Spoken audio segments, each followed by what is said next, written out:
Welcome once again to Review Week. I have an incredible book to share with you today from author Annie Fox. Her series is Middle School Confidential. It's a series of 6 books, all about the middle school years, written for middle school age kids. One thing that I love about this, written in a tone and with language that kids enjoy. I've had a couple of kids that have read it and really raved about it. What I have in front of me, though, is the actual manuscript of the book that is coming. All right, so this book isn't even out on the market. And this is book number 2 of the series. I read book number 1, loved it. This one, Middle School Confidential, Real Friends versus the Other Kind. All right, so what is the other kind? Those are the kids that your kids run into that aren't really great friends, but maybe appear to be, have ulterior motives. There's all that stuff that goes into peer relationships during the middle school years. And that is here in this book.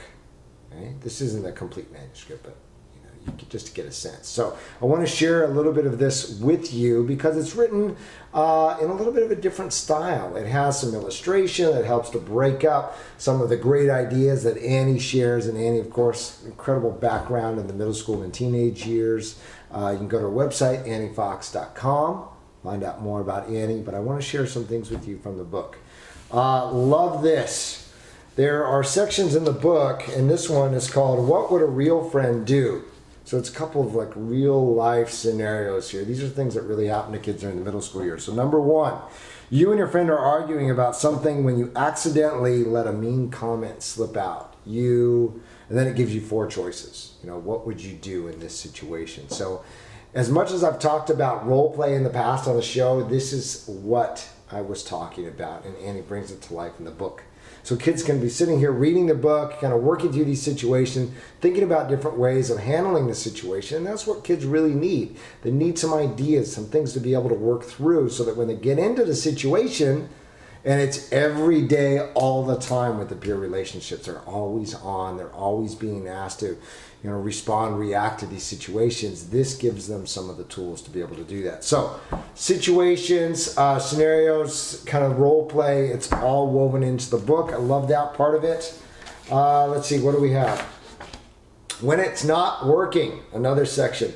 If you're tired of how a friend is acting towards you, it might be time for some changes. These tips can help. So then there's a series of tips that give kids, again, some ideas on how to really work through some of the challenges that they have with peer relationships. The reason, one of many reasons why I like this book is it's practical and kids can sit down and read it, and it's not a parent giving advice. Okay? It's written in a way that seems very friendly, as if it were coming from kids. And then, that being said, there of course are quotes from kids as to how they were handling different peer relationships, given the different challenges. Another reason why I love the book, there's a section called Need to Know at the end of every chapter. And Need to Know is a collection of additional resources, so books and websites that kids can go to and find out more information about a given topic. So it's got that too. I'm telling you, it's just packed. And finally, a section here, how do you feel on one side, and then your rights on the other side. So it really acknowledges the different feelings that kids go through during the middle school years, some of the challenges that they face emotionally when they're trying to work through those peer relationships. And then finally, your rights. So it's not that you're always in the wrong as a child. A lot of kids can walk away from an argument with a friend and feel like, I'm the bad guy and I should be doing something differently. But really this gives kids the permission to feel like, you know what, you have some rights and you deserve to be treated in a nice way. You deserve to be respected as a friend.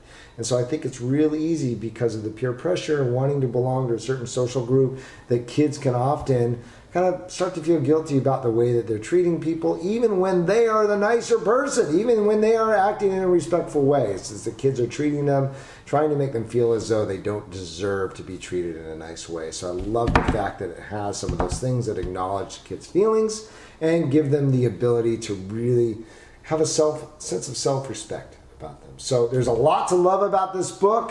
It will be available, I'm sure, soon in the bookstore, but go to anniefox.com to find out more about it. So we'll be back tomorrow again with another book or product. We'll see. Take care.